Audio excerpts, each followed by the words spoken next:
coordinador general del Diplomado Culturas Juveniles en Teoría e Investigación, miembro del Sistema Nacional de Investigadores nivel 1 del CONACYT. Sus más recientes publicaciones son el libro Vivo por mi madre y muero por mi barrio, Significados de la violencia y la muerte en el barrio 18 y la Mara Salvatrucha, 2014. Y los ensayos Intervenciones de los cuerpos e identidades juveniles, el caso de los emos, los maras y el Mara 18, incluido en el libro Prácticas corporales, performatividad y género, 2014. Coordinado por Elsa Muñiz. Y Culturas e Identidades Juveniles, Narrativas Estudiantiles, 2014, incluido en la reconstrucción de vínculos en el ámbito universitario, 2014, coordinado por Silvia Rados y Leticia Flores. El día de hoy le acompañan María del Carmen Reyes Mesa, doctora en Antropología por el Centro de Investigaciones y Estudios Superiores en Antropología Social CIESAS, sede Ciudad de México, con experiencia de trabajo con jóvenes vinculados con una infracción sancionada en contextos de violencia en el estado de Veracruz. Cuenta con maestría en Antropología Social por el CIESAS, sede Golfo, desde la que trabajó con adolescentes infractores y el proceso de reinserción a la vida sociofamiliar. También tiene una amplia experiencia en el trabajo cualitativo con mujeres parteras indígenas, migrantes y conocimiento médico local de la zona de los Altos de Chiapas. Asimismo, Ricardo Carlos Ernesto González, doctorante en Psicología Social por la Universidad Autónoma Metropolitana Unidad de y maestro en Estudios Socioculturales por el Instituto de Investigaciones Culturales de la Universidad Autónoma de Baja California. Formó parte de los equipos de investigación en la UAM Iztapalapa a cargo del doctor Alfredo Nateras y en la UB-INA a cargo del doctor Miguel Saavedra. Participó como coordinador de campo en proyectos de intervención con jóvenes en conflicto con la ley y reducción de violencias en Acapulco, Guerrero, y ha trabajado en temáticas correspondientes a las identidades juveniles, la discriminación, las violencias institucionales, los espacios carcelarios y el narcotráfico. Agradecemos también la moderación del maestro Eli Evangelista. Buenas noches, le cedemos la palabra.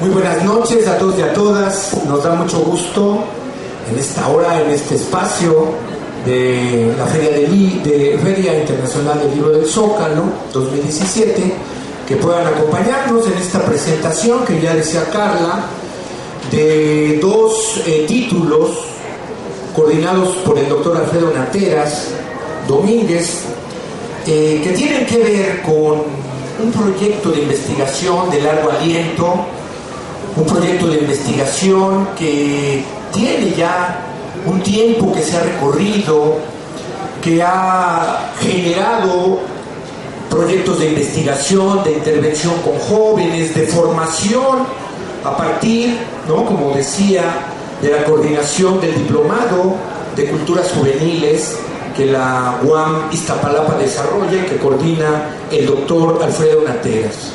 Una investigación que ha producido hasta el momento dos títulos, ¿no?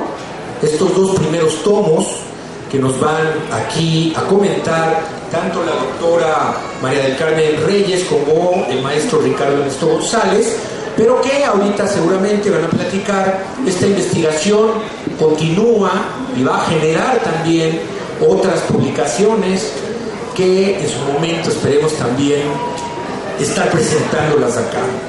Así que inicialmente le vamos a dar la palabra para que haga pues los comentarios pertinentes al maestro Ricardo Ernesto González. Bienvenido, Ricardo. Buenas noches. Antes de comenzar quisiera decir que al preparar algo para comentar este libro, no pude evitar seguir pensando en nuestro compañero de la UAM, Azcapotzalco, asesinado el día de ayer en el metro Cuatro Caminos, en un asalto. Un caso lamentable que desgraciadamente no es nada más que la réplica de otros malestares que están invadiendo la ciudad. Bien, comienzo con una pregunta. ¿Cómo es que podemos hablar de las violencias en un contexto que ya está saturado de las mismas?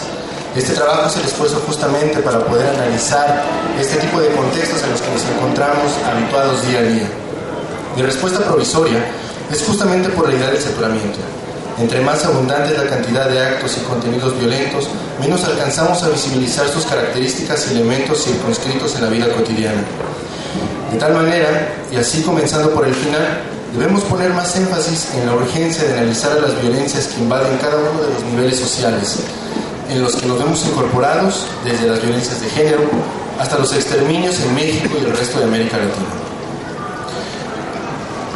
Un rasgo innegable, plenamente contemporáneo, es que las perspectivas adultocentristas han generado estados sólidos de herencia transgeneracional, en donde ser jóvenes representa más una etapa de transición con crisis de valores que un momento de construcción sociocultural, psicológica y política. Ahí, en esas nuevas posturas, es que se sitúa el libro titulado Juventudes sitiadas y resistencias afectivas, tomo 1, violencias y aniquilamientos. En el prólogo, José Manuel Valenzuela Arce arranca diciendo: la principal causa de muerte de las y los jóvenes en México es la violencia, o para decirlo con mayor precisión, las violencias. Violencias diversas, diferenciables en formas y motivos, pero igualmente dolientes y mortales. Este libro, en la parte de arriba, para no equivocarme, dice: libros que ayudan a entender al mundo, y es justamente lo que pasa cuando intentamos o queremos analizar las violencias, tratar de entender al mundo. Las juventudes no podemos ser consideradas como masas estáticas, sino por el contrario, nos encontramos en un proceso de movilidad, desplazamientos y posibles mutaciones que corresponden a escenarios transgresivos. Las violencias y el aniquilamiento son justamente dos de los pilares que nos obligan o nos llevan a esas transformaciones. En el capítulo 1, Vidas cotidianas y heridas sociales, crimen organizado y juvenicidio, el doctor Alfredo Nateras Domínguez nos hace un marcaje de una realidad oriente en México y América Latina. Las violencias circunscritas a la paz han generado millones de muertes a lo largo de la historia. Sin embargo, las que se acercan al crimen organizado y a su guerra desde el Estado son las muestras más evidentes del exceso y el desbordamiento de la fuerza del Estado, evidentemente. Las juventudes, en este sentido, tienden a ser las más vulnerabilizadas. Y si no, pues basta echar un vistazo a los noticieros, al periódico, a nuestro alrededor. La apuesta por el enfoque psicosocial y sus vetas simbólicas son, según el autor, una forma de abordar y analizar las violencias y el dolor social. Enunciados de manera literal, pensar a las juventudes pasa necesariamente por reflexionar al país, y pensar al país implica reflexionar a sus juventudes. Llevar a cabo esta reflexión nos direcciona a poner atención sobre la ruptura o quiebre con respecto a las instituciones como el Estado, la escuela, la familia e incluso las instancias políticas partidistas, con todos sus integrantes. Este libro, desde el inicio, marca una idea muy clara, y es que las instituciones, principalmente el Estado, se han alejado cada vez más y han provocado día a día más daño sobre las juventudes. Y evidentemente, como no somos personas, no somos sujetos estáticos, generamos reacciones ante esto. Carles Feixa, en el capítulo 2, por ejemplo, Asesinos adolescentes asesinados, representaciones de la adolescencia en los olvidados, hace un marcaje bastante interesante de cómo este film, Los Olvidados, resulta ser un ejercicio etnográfico de las poblaciones que han sido desplazadas. Hace una pregunta al inicio: ¿olvidados por quién? Bueno, pues evidentemente olvidados por las instituciones, olvidados por el Estado y por otras instancias del poder. Lo que ahora ya son las desaparecidas ciudades perdidas, retratadas en este film, se han cristalizado en su esencia como espacios barriales de miseria, de exclusión e invisibilización, a menos que sea, si no es que a través de la criminalidad. Después del terremoto del pasado 19 de septiembre, nos quedó bastante claro que sigue habiendo muchas zonas desplazadas que cada vez más se están quedando en el olvido, y que a pesar de que ahí están los medios de comunicación retratando ciertos sectores, no logran de ninguna manera atender a quienes en verdad están en crisis. Carles Feixa considera que los elementos etnográficos que se recuperan a través de este trabajo reflejan las vivencias en espacios de precariedad, pero concretamente de cómo las juventudes crearon elementos culturales que los construían como entes activos en un espacio de olvido. El mundo interior de las emociones y las relaciones con los progenitores es el primer campo sobre el cual Feixa pretende el análisis. El mundo intermedio del grupo, y de las relaciones con la pandilla es el segundo campo en el que presta atención. El mundo exterior de las sociedades y las relaciones con las instituciones es la tercera forma en la que Carlos Feixa apunta un análisis. En palabras del autor, dice: estos jóvenes, los olvidados, no son solo un retrato de los años 60, sino, y cito, un ojo cortado que nos sigue interpelando en las ciudades perdidas, olvidadas por Dios, pero no por la historia. No es cine. ¿Perdón? No es cine. Ok. El capítulo 3, Jóvenes, Violencia y Barrios en la capital jalisciense, Eugenio Marcial hace un breve recorrido por lo común de las violencias, a lo que él llama 3 escenas ya comunes. La primera de estas, que es un ejercicio interesante que hace el autor, es hablar de cómo se despersonaliza y se saturan las violencias en los medios de comunicación, principalmente en notas periodísticas. La segunda de las escenas nos señala un contexto en donde la disputa por el espacio se edifica como punto de interacción violenta de agrupamientos juveniles, que asignan estas coordenadas como parte de sus identidades, extensión de su constructo sociocultural. La tercera de las escenas relata el proceso de vaciamiento del cuerpo, en donde aparecen las desechabilidades y manejo de las vidas que se reducen en la muestra encrudecida producto de las violencias performativas explícitas y totalmente destructivas. En el capítulo 4, Cambio y transformaciones de la identidad chole en el contexto de la narcoviolencia de Ciudad Juárez, Salvador Cruz nos ayuda a desplazarnos no solamente de los contextos inmediatos, sino a la frontera. Y digo las fronteras en realidad porque son muchas formas de vivencia. Salvador Cruz añade que de manera detonadora a la reflexión de cómo construimos a las juventudes se presta atención principalmente a las que traen tatuajes, visten ciertas ropas, hablan de determinada manera y tienen un aspecto malandro, o incluso aquellos que viven o provienen de contextos de precariedad y que resaltan la heterosexualidad por su palpable efecto en las masculinidades. Apunta, por ejemplo, que las violencias se han hecho cada vez más evidentes en los hombres. No quiere decir que las mujeres no. Sin embargo, va poniendo ejemplos de cómo el saturamiento de estas violencias aparece cada vez más inscrito en las masculinidades, lo cual nos lleva a otra reflexión mucho más profunda. Dice: el territorio, la vestimenta y el cuerpo son los principales bastiones desde donde se defiende y se disputa la narcoviolencia que generó condiciones de cambio, mas no de desaparición, dando lugar así a las juventudes como actores y agentes. Capítulo 5, Sicariato juvenil en Juárez, narrativas en crisis. Arturo Chacón apunta a pensar a las juventudes al interior de los mecanismos de violencia. Primero nos sitúa en un contexto en donde los jóvenes se encuentran ante dos procesos de violencia. Uno de estos procesos de violencia proviene del Estado y de las Fuerzas Armadas, no solamente entonces del gobierno, sino también del crimen organizado, y pone otro contexto de violencia que es más sistemático, que refleja más bien la precariedad y el desplazamiento. Aquí el doctor Arturo Chacón menciona que es importante entender a las juventudes dentro de dichas violencias, pues como diría Rosana Reguillo, las juventudes contemporáneas están bajo la mirada crítica de su agencia. Las violencias, las juventudes y la frontera norte de México implican características particulares en sus vivencias socioculturales. El libro Juventudes sitiadas y resistencias afectivas, tomo 1, Violencias y aniquilamiento, nos lleva a reflexionar sobre un escenario en donde las juventudes son dianas de la violencia, pero también son quienes ejercen, resisten y transforman a estas mismas violencias con fines de sobrevivir. Un acto al que nos adecuamos en tanto a la imposibilidad de erradicar dichas violencias.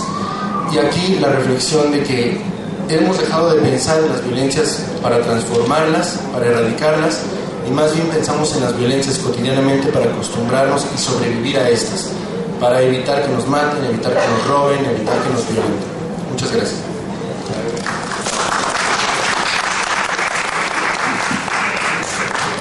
Muchas gracias, Ricardo.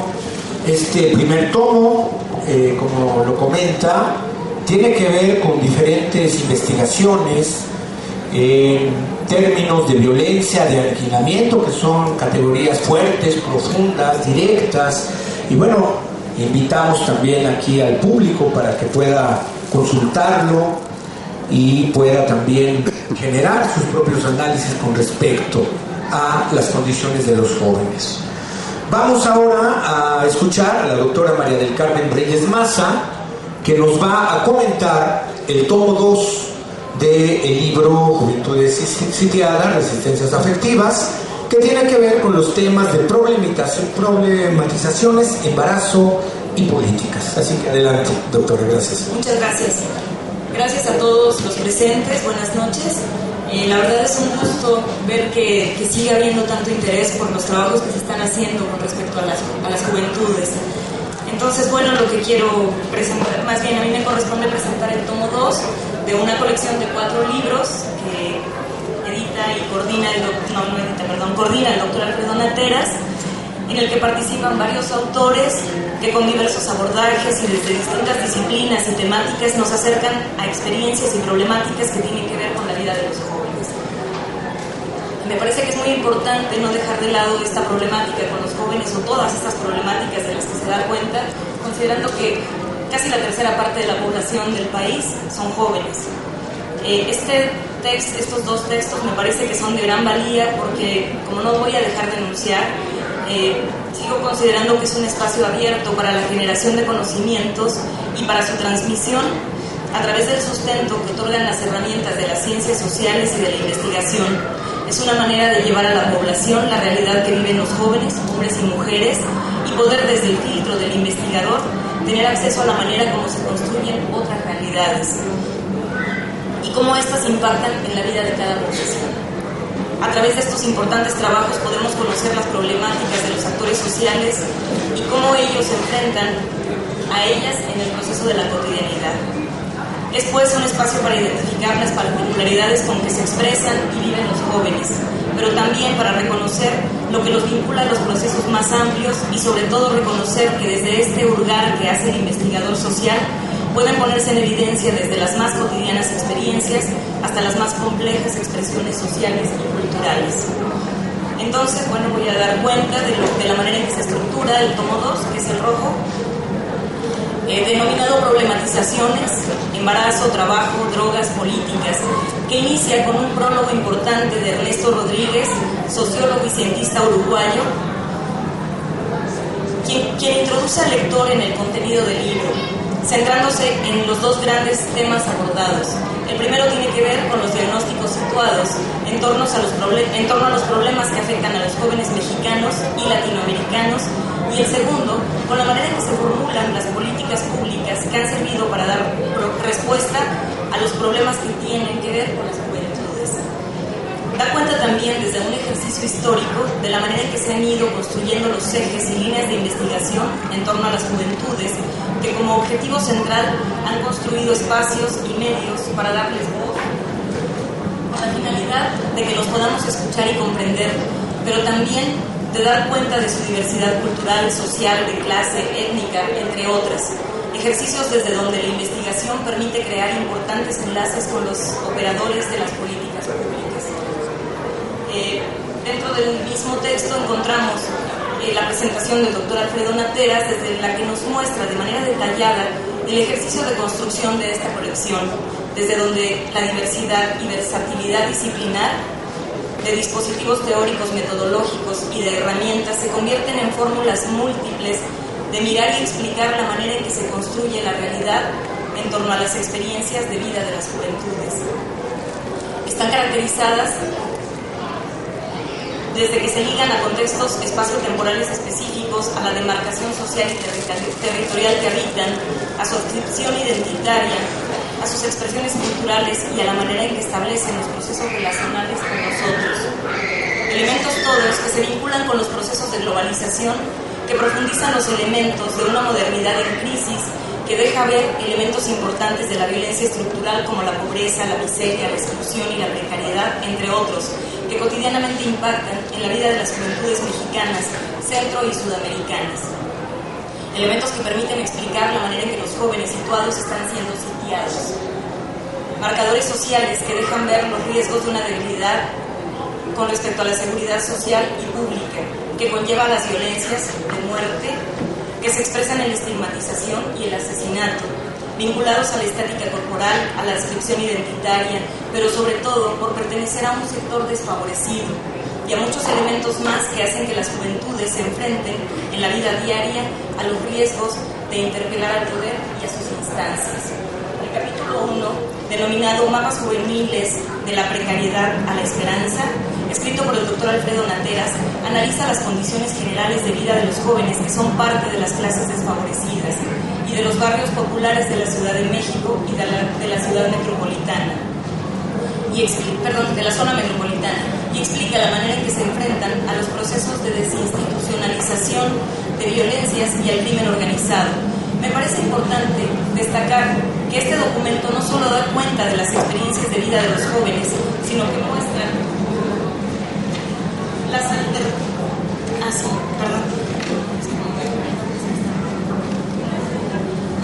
las alternativas para subvertir esa situación de vulnerabilidad, desigualdad y precariedad que tiene que ver con formas de organización social y de participación en lo político. Explica también la importancia de la crisis educativa y laboral que vive el país y cómo el descuido y el desinterés por atender a la problemática permite que se filtre el crimen organizado, que en algunos casos juega un papel importante como modelo identificatorio para las juventudes. El capítulo 2, denominado Mujeres jóvenes, embarazo y pobreza, una aproximación desde la trayectoria sexual reproductiva, escrito por la doctora Gloria Elizabeth García Hernández, muestra lo que significa el embarazo y la maternidad en la adolescencia en contextos de desigualdad social, de derechos sexuales y reproductivos, así como de género, situaciones que se manifiestan en los contextos a través del acceso o no a la educación, a la vulnerabilidad laboral, pero sobre todo a la falta de apoyo familiar.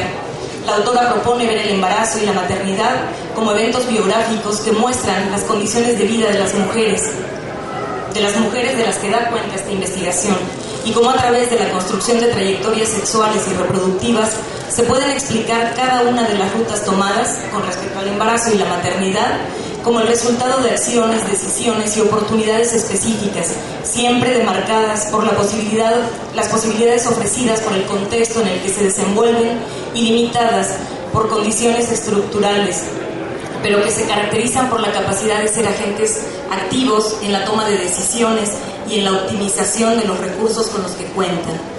El capítulo 3, denominado Madres Adolescentes, una inercia social, escrito por la maestra Gabriela Rodríguez, desde el que muestra cómo las prácticas sexuales y reproductivas de mujeres adolescentes indígenas obedecen a factores múltiples y complejos, dentro de los que se muestra que la maternidad resulta una aceptación impuesta social y culturalmente, que va más allá de una elección tomada y decidida, en la que se pone en juego elementos de la pobreza, la desigualdad social y la exclusión, que en algunos casos van más allá de la vida misma.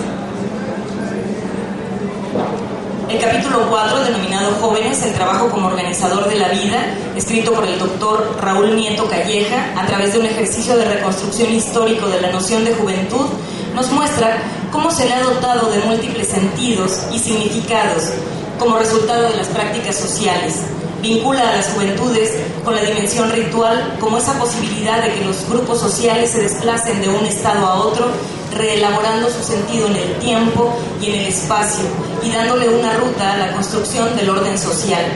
Plantea a las juventudes y las dimensiones laboral y escolar como actos, conductas y conjunto de prácticas que se convierten en el medio para construir sentido y como elemento fundamental de la estructuración de prácticas y procesos sociales.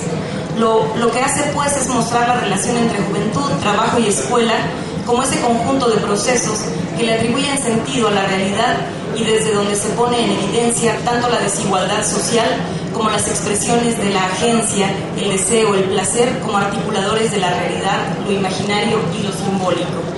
El capítulo 5, la estigmatización de hombres jóvenes usuarios de drogas, escrito por la doctora Luciana Ramos Lira, el etnólogo Carlos Amudio Anglés y la maestra María Teresa Saltijeral, nos muestra cómo el uso de drogas puede ser visto como un problema de seguridad pública, de salud pública y de derechos de las personas.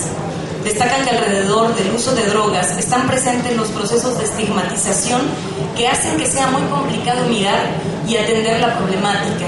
Consideran que la estigmatización, como resultado del discurso oficial sobre las drogas, desde el que se difunde que los consumidores son adictos o criminales, funciona como medio de control que se aplica a través de la marginalización, la exclusión y el ejercicio del poder.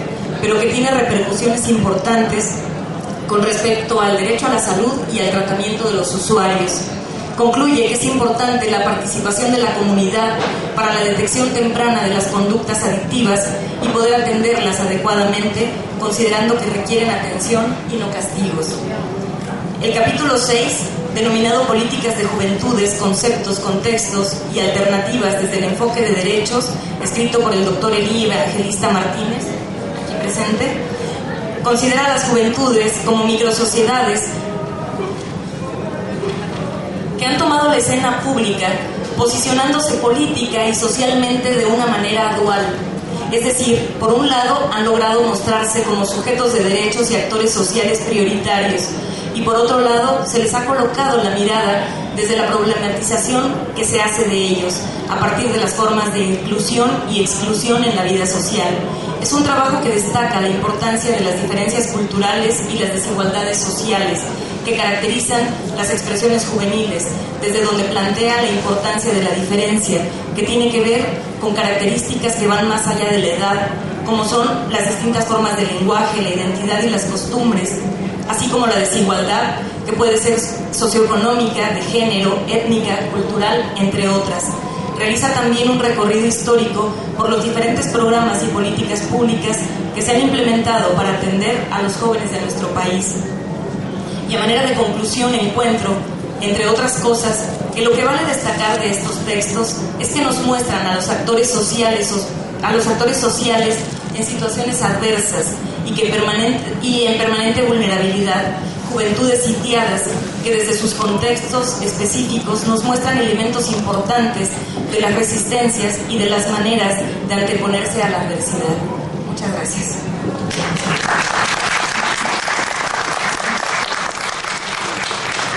Agradecemos a la doctora María del Carmen Reyes Maza también por esta presentación muy rigurosa por cada uno de los capítulos del libro que tienen que ver justamente con estos temas de las problematizaciones, pero también de la construcción de alternativas en términos de políticas públicas diferentes, donde efectivamente los jóvenes sean actores sociales, propongan sus voces, se escuchen para concretizar estas visiones. Vamos a dar ahora paso pues al coordinador de la obra. Nos da mucho gusto recibir aquí al doctor Alfredo Plateras Domínguez, coordinador de la obra Juventudes Sitiadas, Resistencias Afectivas, tomo 1 y tomo 2. Alfredo, bienvenido y gracias por la asistencia. Igual, muy buenas noches a todos y a todas. En verdad les agradecemos que estén aquí porque los sábados regularmente uno dice que son los sábados alegres, entonces uno habla con los camaradas, los amigos, la familia, por ahí hay algunos bares y algunas cantinas, entonces en verdad les agradecemos que estén aquí con nosotros, y a su vez también agradezco a mi colega y amigo, maestro Elí Evangelista, de que haya gestionado este espacio. Hemos compartido con él varios espacios y también varias preocupaciones ligado con Gedisa, que también es la editorial del texto, que haya también gestionado para estar aquí en este espacio. Venía yo ahorita en la carretera hacia acá. Mi hija ahorita está festejando sus 21 años, entonces medio complicado, ¿no? Decir, oye, tengo que venir a la feria del Zócalo y estas cuestiones. Y entonces, pues le dije, pues es que pues la academia no puede esperar, ¿no? Tenemos que trabajar algunas cuestiones de relación a las juventudes. Entonces, la primera reflexión es ver el asunto de las juventudes en el aquí y en el ahora de la cuestión social y cultural. Mucho se ha dicho, las narrativas o los discursos mediáticos, de que a las juventudes o a los jóvenes, hombres como mujeres, no les interesa el país, no les interesa la política, que son apáticos, que son indiferentes, es más, que son valemadristas, que solamente les interesa el consumo y demás. Esa narrativa me parece que es la narrativa vieja, la narrativa de esa, digamos, de como vieja política, que ya no entiende que las nuevas formas de participación de lo social y de lo político en términos de las juventudes ya cambiaron. Y hay un ejemplo clarito y concreto. En el 85 muchos de nosotros éramos jóvenes y jóvenes, como algunos son ustedes ahora, del terremoto. Ahora en el terremoto que acaba de pasar, muy doloroso, digámosle, también, las juventudes fueron las primeras que aparecieron en el espacio público, las primeras que aparecieron en el espacio, en términos de brindar, ¿no?, la ayuda, de manifestar la solidaridad y demás. Una diferencia que hace a las nuevas juventudes y que se vio en el terremoto ahora fue el asunto del uso de las nuevas tecnologías de la información y de la comunicación, las famosas redes sociales. Entonces, a partir de ahí, un poco lo que trata de mostrar el texto o el libro es que las situaciones sociales y políticas de las juventudes, no solo en México, sino en América Latina, son juventudes sitiadas. Es decir, sus situaciones sociales y culturales son muy complicadas, son muy difíciles. Y de ahí un poco lo que decía aquí mi colega y amigo, el maestro Ernesto Ricardo, de que pensar al país creo que tiene que ver con reflexionar a sus juventudes. Es decir, lo que le pasa a las juventudes tiene que ver con el país en el que están o les tocó vivir. En ese sentido, me parece que son juventudes sitiadas. Uno de los asuntos de las juventudes sitiadas y que caracteriza la condición es la precariedad.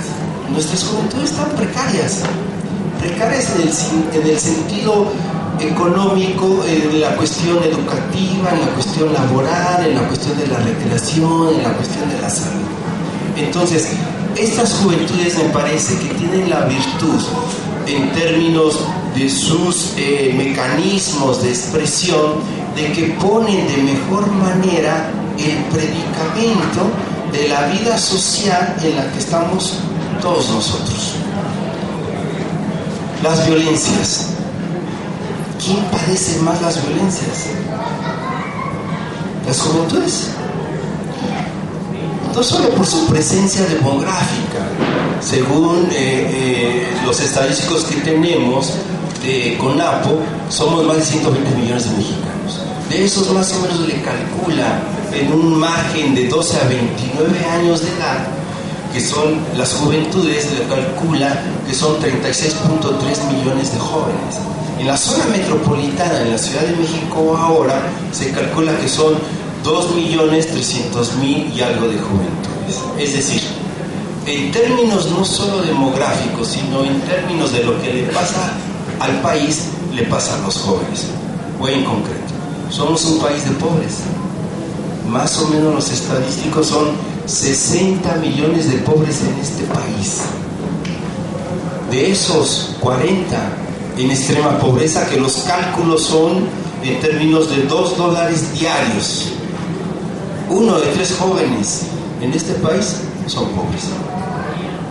En términos de violencia, y además me gusta mucho decirlo así, desde 2006 a la fecha, cuando llega muy dudosamente Felipe de Jesús Hinojosa a la presidencia de la República, a la fecha se calcula que hay más o menos más de 180,000 muertos. Más de 180. Entre estadísticos de gobernación, acciones civiles, ONU, UNESCO, más de 180,000. Pero ahí va el otro dato. De eso se calcula que entre 80 y 90 son jóvenes. Es decir, el rostro de la violencia de este país tiene una cualidad, es juvenil. Pero ahí va el otro dato. De esos más o menos 80, 90, la mitad, 40, 50, son jóvenes matándose entre sí. Jóvenes matándose entre sí. De tal suerte que da la impresión que el asunto de las violencias de este país, ¿no?, tiene una característica de juvenil y una marcaje de género. Mueren más los hombres que las mujeres. Ahora, esto no niega el asunto del feminicidio, donde una gran parte de la condición femenil, juvenil, está en esta situación de feminicidio. Ecatepec o Ecatepec, Estado de México. Es escandaloso el asunto de los feminicidios.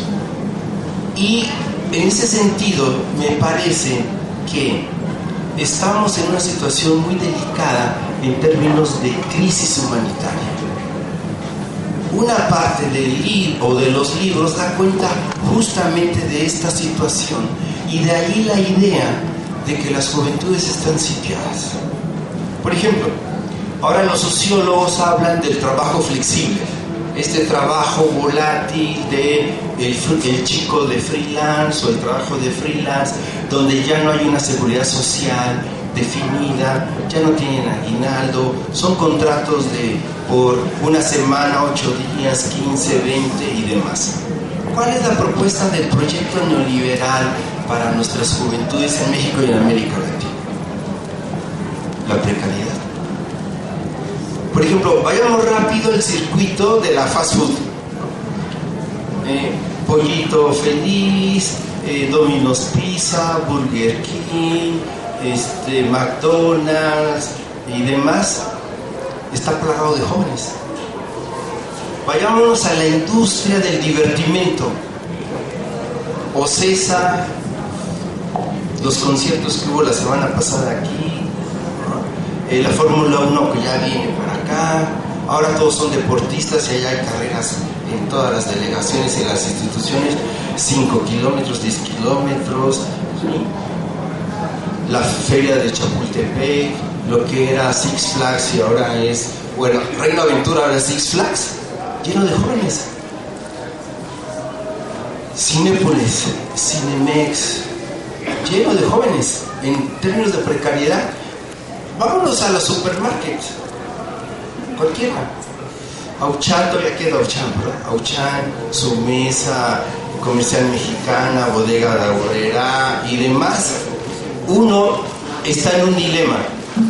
Ya no sabes a quién le vas a dar la propina, porque el otro sujeto de la precariedad son nuestros abuelitos.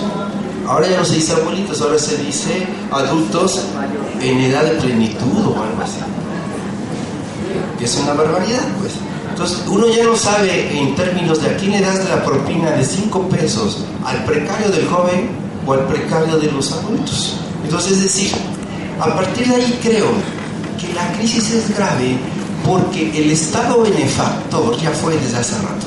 Es decir, la década de los 40 a los 80 duró muy poco en el caso mexicano, el Estado benefactor. Llegar a la tecnocracia a este país de los 80 para acá, de Miguel de la Madrid, que por cierto le tocó el terremoto del 85 y el cabrón respondió 3 días después y en un comunicado diciendo que no necesitábamos ayuda. Y los primeros que salieron fue la banda de los barrios populares, los punks, los rockeros y demás. Entonces, sí, a partir de ahí, lo que sucede es que el Estado mexicano benefactor, o lo que queda, lo que nos han dejado del país, ya no es el modelo identificatorio para una gran parte de nuestras juventudes.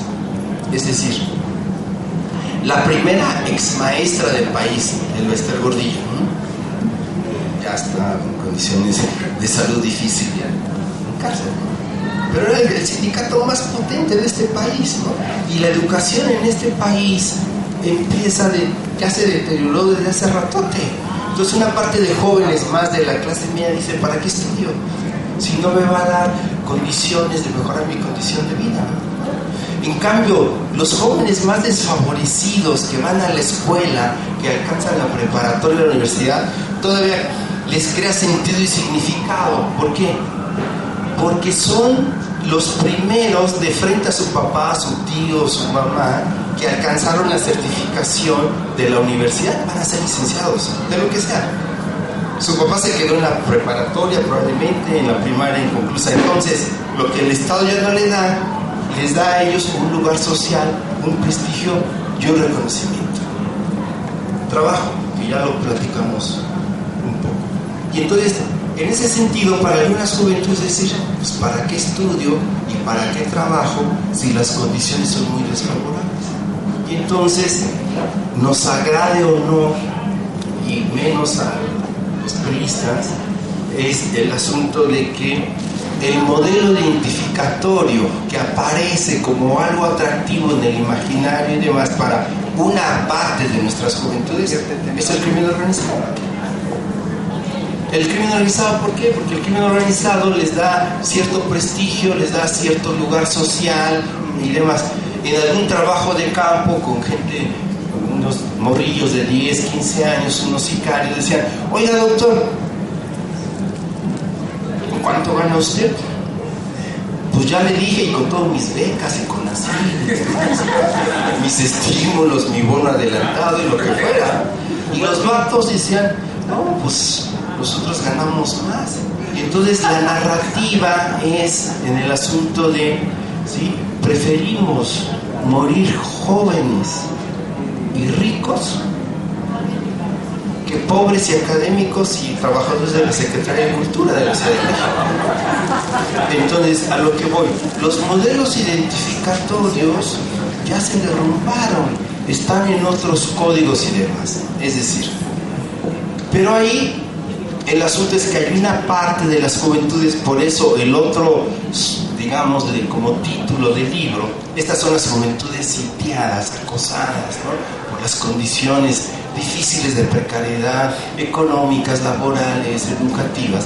Pero hay una parte de, ¿sí?, juventudes sitiadas y resistencias afectivas. Es decir, hay una parte también de juventudes, en términos que hacen sus propios espacios, que gestionan en términos, por ejemplo, del arte y la cultura. Y en el arte y la cultura hay una apuesta muy importante, porque si la política, entiendo, la política formal de los partidos políticos y con todo y, ¿no?, todo y ellos, ya se vació el sentido, no tiene significado.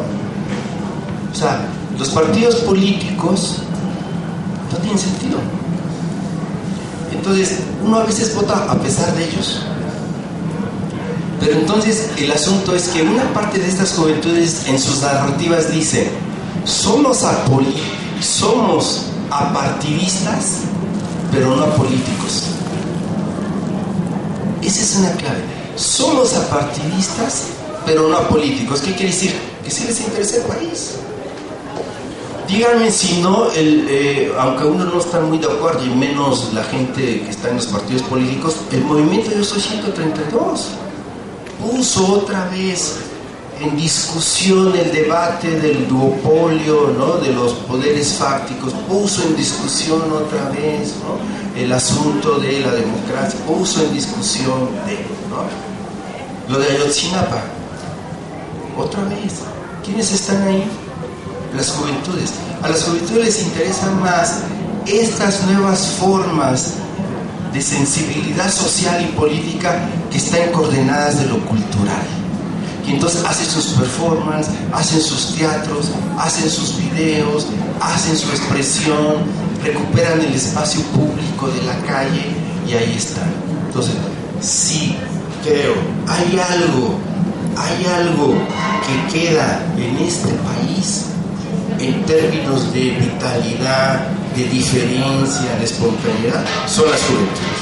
Y concluyo con esta anécdota. Juventudes que ya pasaron la cuestión transclasista. O sea, son juventudes de distintas clases sociales. Y una anécdota allí, cuando el terremoto, en Ámsterdam, ¿no?, sacando los escombros, aquí está un joven que estuvo ahí con nosotros o conmigo y lo que fuera, Y entonces las juventudes que armaron todo, pues eran los mirreyes y los hipsters de la colonia Condesa y la colonia Roma, ¿sí? Pero ahí estaban al tiro. Y entonces pasaban así como si uno estuviera en las luchas, ¿no? O estuviera uno en el estadio de fútbol, pasaban los chicos, sándwiches, ¿no? Y pasaban ahí a todos nosotros, ¿no? Y al ratito regresaban y decían, ¿sí? Tapabocas, y te daban los tapabocas. Y al ratito, tortas. Y al ratito, que fue así una belleza, que decía, jamón serrano. Y no, yo sí, jamón serrano. Si quiero, ¿no? O sea, de que hay clases, ¿no? Y cuando nos fuimos a trabajar, ¿no? Ahí al Estado de México era champurrado, ¿no? O sea, cambiaba la tesitura, ¿no? Tamal. A lo que voy, las juventudes indígenas también son las que hicieron todo y están trabajando desde sus saberes y desde sus conocimientos en Morelos y en Oaxaca, jóvenes que llegaron a las universidades, que están diseñando las nuevas digámosle, casas, ¿no? Con otro saber y otro conocimiento desde la lógica de Toledo, nuestro gran artista, en términos de hacer casas en función de... Entonces, a lo que voy, yo creo, sin restarnos la valía de una parte de los mundos adultos, que una gran vitalidad de esta ciudad, aquí y ahora y después, son las juventudes.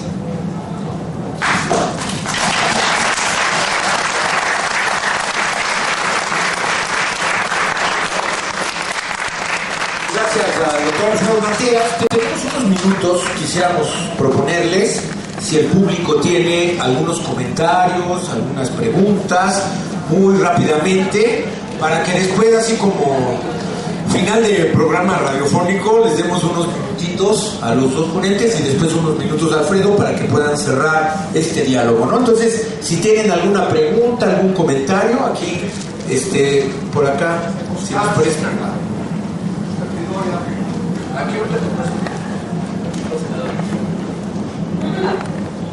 Está muy latente. Quiero ser breve y preciso. Yo soy universitario también.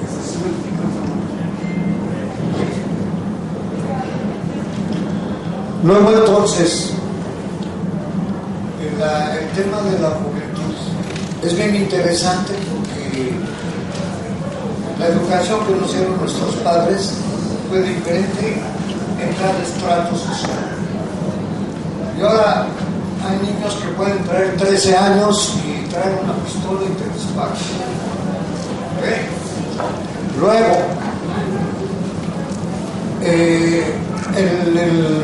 la necesidad del vicio de la piedra, sobre todo, los hace que hagan infinidad de estupideces hasta con su propia familia.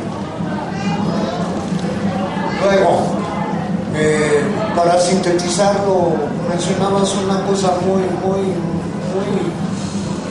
verídica, maestro. El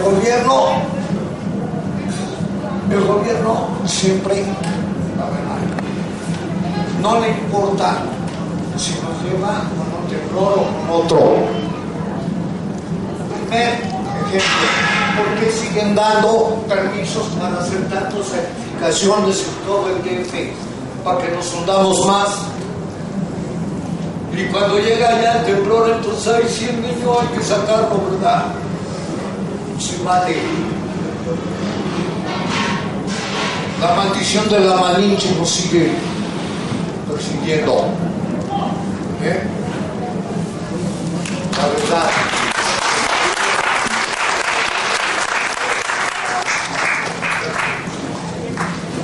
Buenas noches. Mi inquietud es la siguiente. Ocupada en la educación de adolescentes entre 13 y 18 años de edad, mi preocupación es la siguiente. Al ver juventudes sitiadas, ellos van hacia allá. están en su identidad y me preocupa lo siguiente. Como adultos, en este choque generacional de intereses, donde se comienza a despertar a tan temprana edad a lo efímero, a lo ya está pasando, ya sucedió, la inmediatez, y nosotros a veces nos quedamos instalados en la observancia y el análisis de lo que vivimos y lo que viene.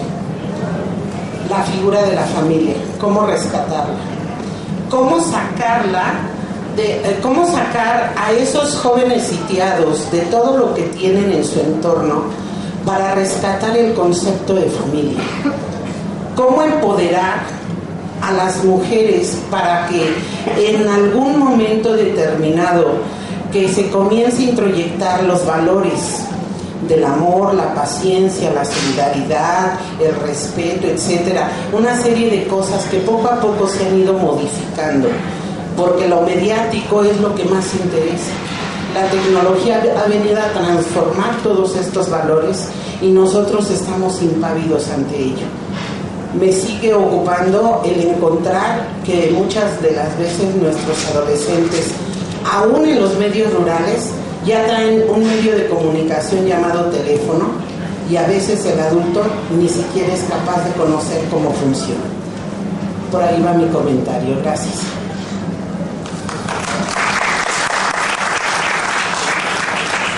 Gracias. Fui joven y con mucha preocupación y con muchas propuestas de cambio de este proyecto que nosotros llamábamos capitalista.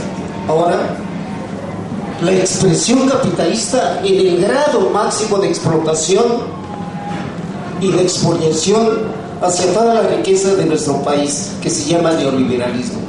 Efectivamente, el neoliberalismo llega con Miguel de la Madrid. Teníamos disfrutando, yo también tuve la fortuna de llegar a la universidad, de tener una instrucción académica desde la primaria en forma gratuita hasta la universidad. Ahora, créanme que miles de jóvenes hacen examen para tratar de llegar a una licenciatura, pero son miles, creo que 114, 120 mil, y nada más hay lugar para 6,000 o 7,000 personas. Vamos a hacer el cálculo, que si en este salón metemos a 109 personas y nada más hay 7 lugares, esa es la proporción. Entonces la situación es sumamente grave. Por eso nuestros jóvenes están sumamente desorientados, y los jóvenes van a ser los que les va a tocar hacer el cambio, porque los hijos ya estamos. Yo les digo, tengo 2 hijas que afortunadamente y por suerte son egresadas de la universidad de la UNAM. Le digo a mis hijas, tienen 2 padres que están al borde de la tumba, porque pocos años nos quedan de vida a la mamá a su mamá y a mí, pero ellos les queda larga vida. Y créanme que es muy, muy desesperante y muy triste la situación tan precaria. No hay fuentes de trabajo. Los jóvenes que, por ejemplo, el caso de medicina, egresan de medicina y hasta ahí se quedan. Muchos médicos ya no tienen cabida en ningún lugar y tienen que andar manejando taxis. Ahora, los pocos que pueden llegar a una licencia, a una especialidad, que son los pocos, muy difícil, porque les cobran un examen y son muy poquitos los que se quedan, son los que pueden, si terminan la especialidad, son los que pueden tener a llegar a emplearse en algún hospital. Esa es la situación. Ahora, ¿qué tenemos que hacer? Primero, hay un cambio de mentalidad. Tenemos primero que cambiar nosotros para poder cambiar el país. Y los jóvenes lo van a hacer dentro de poco, sin instrucción ideológica, sin instrucción académica, pero no les va a quedar otra, porque la desesperación ya es sumamente difícil y grave.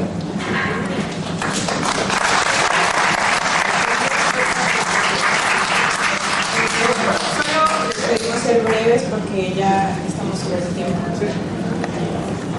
Muy buenas noches a todos, felicitaciones para el profesor. Quiero hacer un comentario. De alguna otra manera nosotros también fuimos jóvenes, vivimos en una etapa de rebeldía. Yo creo que eso es un punto estratégico de analizar en cuanto a esta juventud que se está desarrollando en nuestro país. Desafortunadamente se han perdido todos los valores estratégicos de la familia. Desafortunadamente se le ha dado, no quiero justificar nada, un cierto empoderamiento también a la mujer. Antes vivíamos un patriarcado en el seno familiar, y la juventud estaba más o menos no sitiada ni violentada, sometida. Así crecí yo crecí con una juventud sometida a ciertos derechos y obligaciones, lo que ahora no tiene la juventud. La juventud ha tenido demasiados apoyos para poder ser un país ya no tercermundista, señores. Ya deberíamos estar arriba de otro nivel. ¿Por qué? Se les ha apoyado desde la primaria, les dan ahora equipos para que puedan trabajar. Yo hubiera querido haber tenido esa oportunidad de una solvencia económica que nunca ha terminado ni terminará. Y la educación hay que apoyarla y luchar porque nuestros jóvenes, nuestra juventud estudie, aprenda, se prepare, se cultive, hacerles conciencia que las drogas no llevan a ningún lugar. Y es cierto, yo ahorita estoy en ese dilema con un adolescente o un joven, y es fácil decir así, y se lo confieso honestamente, prefiero dedicarme a otras cosas que estudiar, papá. Eso no deja nada. Yo de oírlo de eso me he sentido defraudado, desafortunadamente. La verdad, yo sí me siento desafortunado en ese sentido con esta juventud sitiada. Ahora lo entiendo. Tal vez me tenga que dar la tarea de leer para poder reconstruir una nueva juventud. Eso es lo que nos hace falta a nosotros, de la tercera edad. Yo me considero de ya pasé ya cierta edad. Pero sí es lo que nos toca a nosotros, apoyarlos en ese sentido, a que se preparen, a que estudien, a que conozcan, que claro, exijan sus derechos, pero que también cumplan con sus obligaciones de estudiantes, de profesionistas y de ser gentes de bien. Muchas gracias.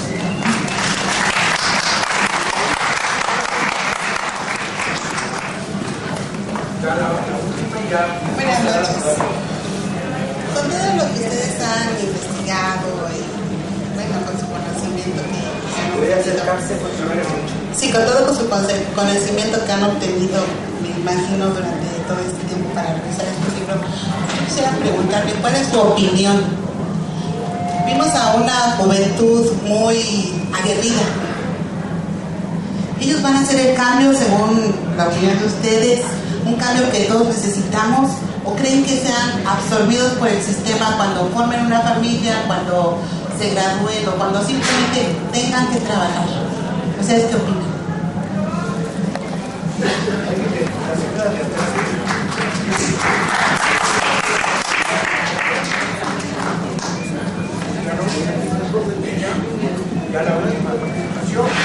Buenas noches, yo quiero comentar algo porque mi hijo trabaja con ustedes. Para el sueldo que les dan una ayuda, según ellos, 800 pesos al mes. Yo a mi hijo, para que ayude a esto, bueno, no sé si ustedes ganan más, pero yo a mi hijo le doy 70 para que coma y todo. Y no es justo que ellos estén. Mi hijo no llegó ayer porque se quedó a atender todo esto. Y por 800 pesos al mes, ¿dónde van a ir los jóvenes así? A él le gusta cooperar, pero pues no conviene así. Es eso lo que les iba a comentar.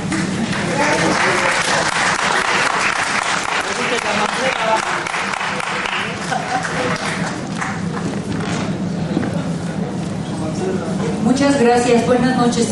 Yo lo que quiero comentar es que yo creo que la situación es muy crítica. Para empezar, familias disfuncionales, muchas familias disfuncionales que los padres están más ocupados actualmente en sus teléfonos celulares, en sus aparatos, y los niños es lo que menos les interesa. Luego, si muchas veces se convierten en ninis, ni trabajan ni estudian, debido también pues a la familia disfuncional en que viven. Los que llegan a la universidad, primero es una lucha para poder pasar el examen de admisión, después para lograr un empleo en donde no se les pague un salario de risa, que son las políticas que el gobierno tiene. Yo escuché en Canal 11 que dijo un político que ellos habían autorizado los salarios bajos, que se está hablando mucho de eso con el TLC, los salarios bajos para los mexicanos, para hacer competitiva nuestra economía y que vinieran las empresas a crear empleos. Hoy habló el licenciado Peña Nieto de tantos empleos que se crearon, pero no dicen qué salario de risa se les está pagando, porque muchas veces a un profesionista le quieren pagar 2,000 pesos mensuales, y eso es lo que muchas veces gana hasta más una persona que ayuda en casa, que recibe sus 200 o 350 pesos diarios. Que se da una buena matada, sí, pero ¿cómo es posible que estemos en el mundo del revés y que se estén pagando esos salarios de risa a los profesionistas? Entonces, primero la lucha para entrar a la universidad, después para obtener un empleo, y entonces los salarios no permiten muchas veces la independencia de los hijos para que formen una familia, porque ¿qué están viviendo? Muchas veces de las pensiones de los adultos mayores. ¿Por qué? Porque su economía no les permite una autonomía. Entonces creo que la situación es muy grave. Gracias. La palabra a los ponentes para que respondan a estos comentarios y interrogantes.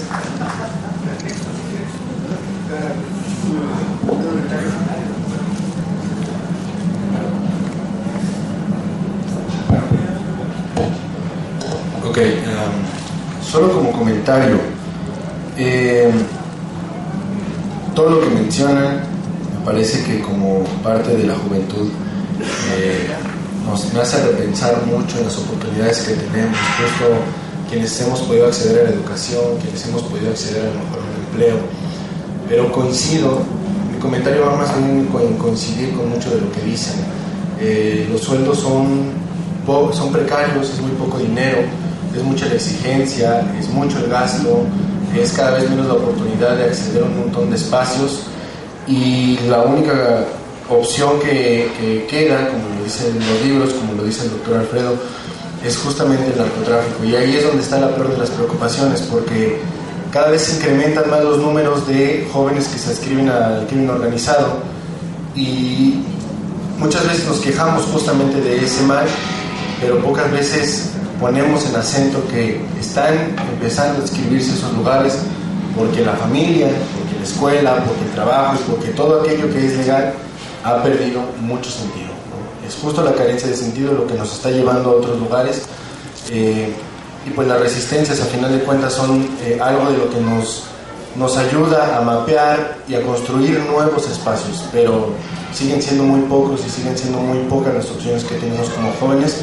frente a un contexto de tanta precariedad, pobreza y esa palabra aniquilamiento, en donde los jóvenes nos hicimos desechables, donde los jóvenes ya nos pueden matar y no importa, nadie nos va a buscar, nadie nos va a llorar, somos muchos, habrá alguien más. Bien.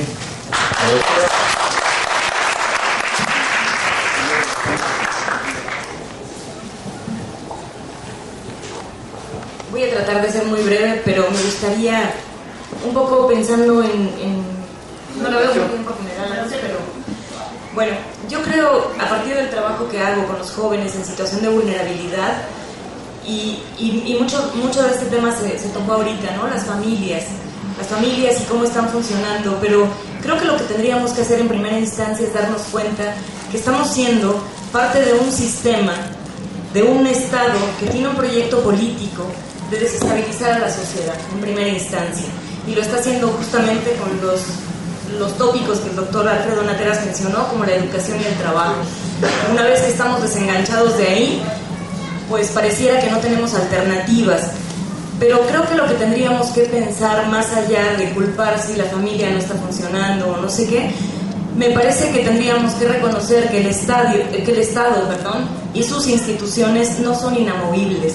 Somos ciudadanos que se supone que elegimos a quienes queremos tener ahí, y por lo tanto tendríamos que pensar en la posibilidad de cambio, pero no solo deslindar la responsabilidad a los jóvenes o a una población. Creo que tendríamos que hacer un trabajo conjunto, un trabajo que tiene que venir de todos, un trabajo que genere comunidad. Me parece que eso es lo que tenemos que hacer, agarrarnos de las manos y avanzar juntos en este proceso de crisis en el que estamos viviendo. A mí me parece que es la única oportunidad que tenemos.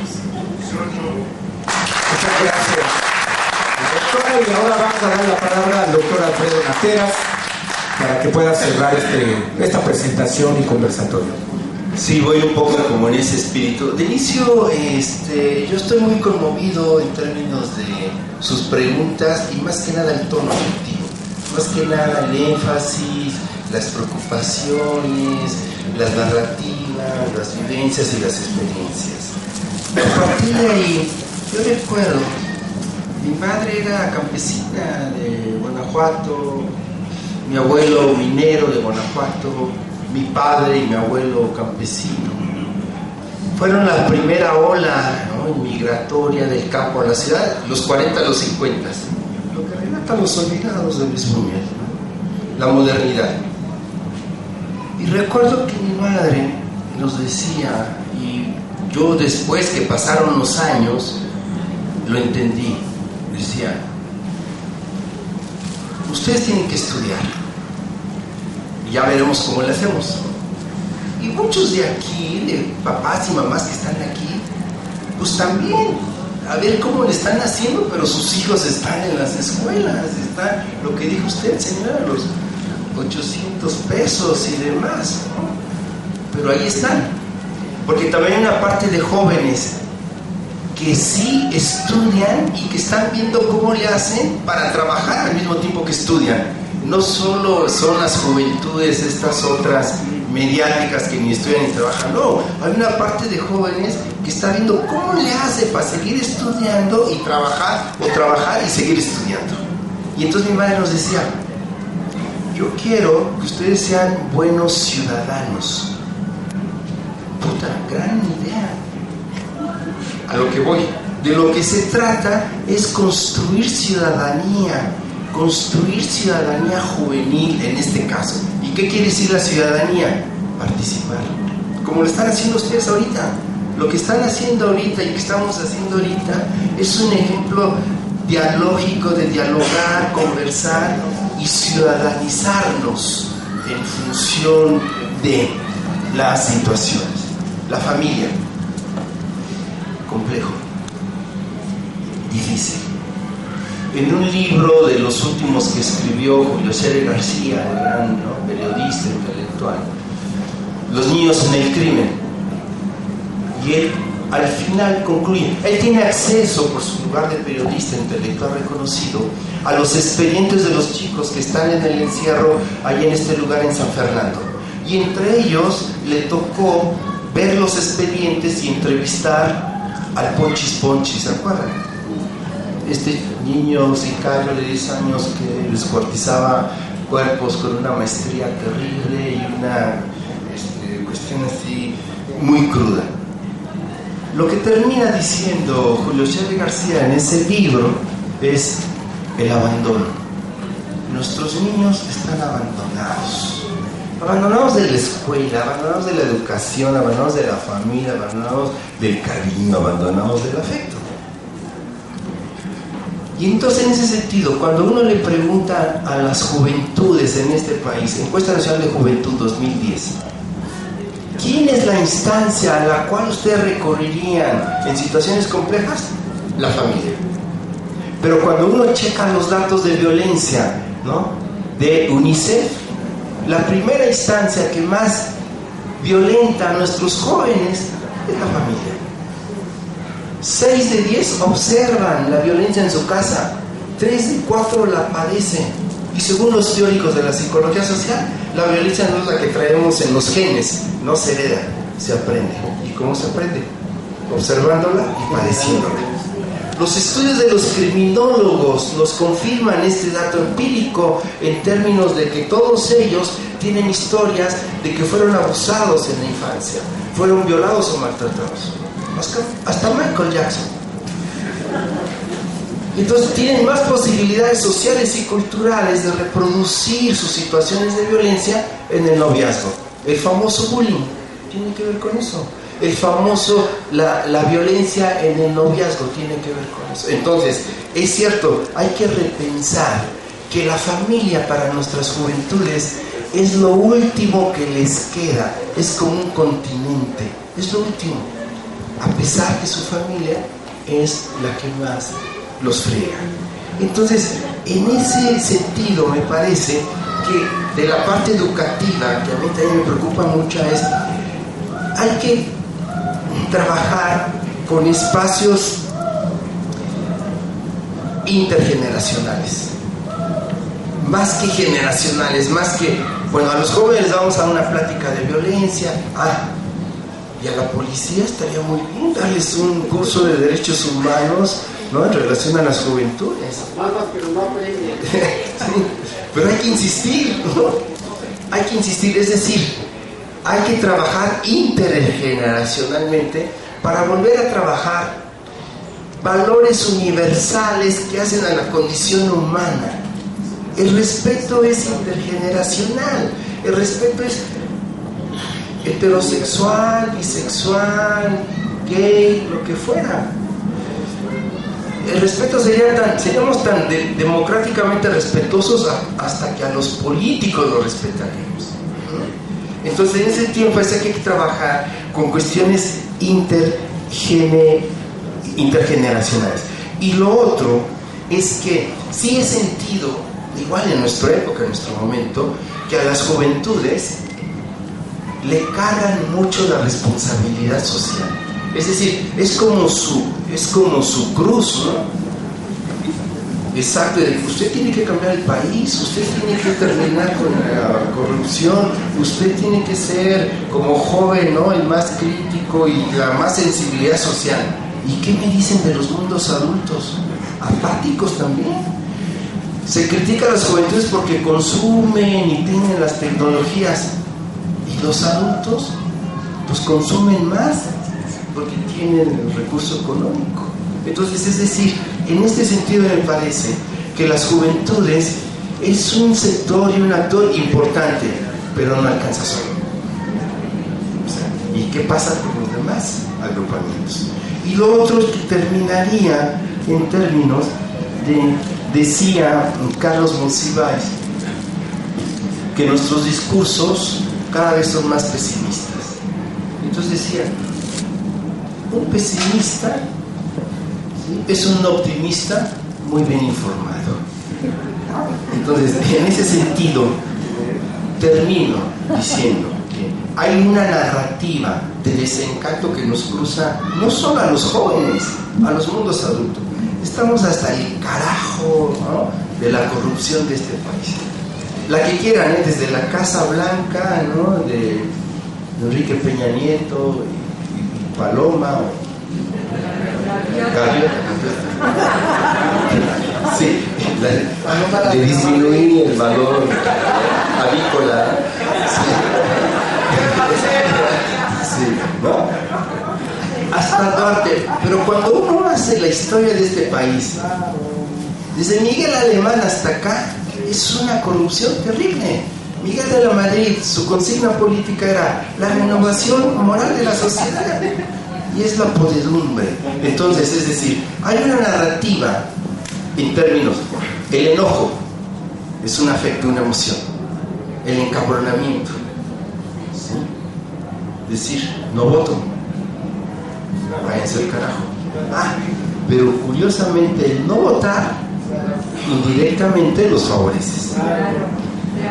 Entonces, en ese sentido, que la molestia, el enojo, el encabronamiento se vuelva acción, y esa acción tiene una concretud instrumental, aún con la podedumbre del sistema de los partidos políticos. Pero acá hay que votar, cada quien dirá o dirá con quién va a votar. Entonces termino con esta frase: tenemos que volver a recuperar la utopía y la esperanza en términos de imaginarnos qué país queremos ser en función de formar a nuestras juventudes para el país que queremos ser. Muchas gracias por la presentación de estos libros. Vamos a pedirles aquí a nuestros compañeros, agradecer mucho a la doctora María del Carmen Reyes Maza, a Ricardo Ernesto González y a la doctora Flor Natera por este conversatorio y presentación. Quien quiera adquirir los libros, aquí hay una mesita y el doctor Alfredo Nateras aquí les va a echar hasta la dedicatoria con todo el foto. Y agradecer mucho a nombre de la Secretaría de Cultura de la Ciudad de México, les entregamos su reconocimiento por su participación en esta presentación del libro, coordinado por el maestro Alfredo Nateras. Muchas gracias, muy buenas noches.